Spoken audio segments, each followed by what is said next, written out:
इमरान खान को इंडिया में सब जानते भी हैं और नहीं भी। ये अल्लाह ने आपको बहैसियत क्रिकेटर उनके मद्दाहों की इंडिया में भी कमी नहीं है, लेकिन उनकी सियासत पर अभी कुछ सवाल हैं। वो इंतखाबी मुहिम के नारों पर अमल करेंगे या पहली प्रेस कॉन्फ्रेंस के वादों पर?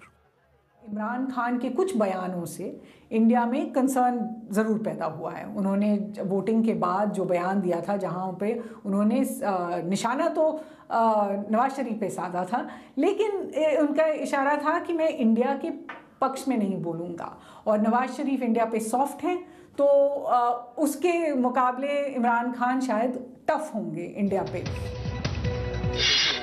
यानी कि एक ऑप्टिक्स के लेवल पर भी हालात मजीद खराब होंगे। तीसरी चीज, इंतहा पसंद तंजीमों से उनकी मुबैना कुर्बत को इंडिया में शक की निगाह से देखा जाता है, और मीडिया ने ज्यादातर उनके इलेक्शन को फौज का सिलेक्शन करार दिया है। हुकूमत का रद्द अमल तो अभी आना बाकी है, लेकिन हुक्मरान बीजेपी का कहना है कि दहशतगर्दी और बातचीत एक साथ जारी नहीं रह सकते। तो ऐसे में क्या हालात की बेहतरी का कोई इम्कान है? ज़्यादा स्पेस नहीं दिखती है, क्योंकि इंडिया में खुद इलेक्शंस हैं, और ज़्यादातर जो प्राइम मिनिस्टर्स होते हैं कि कोई फॉरेन पॉलिसी रिस्क इलेक्शंस के पहले नहीं लेते हैं। दिल्ली में आम लोग क्या सोचते हैं? इंडिया के लिए ये बहुत ही प्रॉब्लमैटिक चीज़ हो सकती है, because as we all know वो बहुत मिलिट्री सपोर्टेड हैं।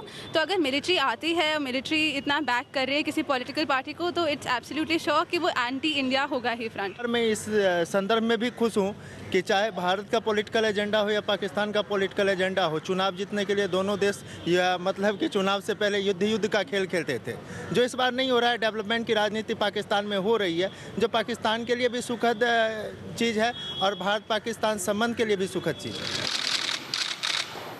वज़ीर आज़म नरेंद्र मोदी ने अपनी हरफ बर्दारी की तकरीब में नवाज शरीफ को मदऊ किया था। फिर ऐसा कुछ हो तो ज्यादा हैरान मत होइएगा। इमरान खान भी रिवर्स स्विंग के माहिर हैं। Suhail Haleem, BBC news, Delhi.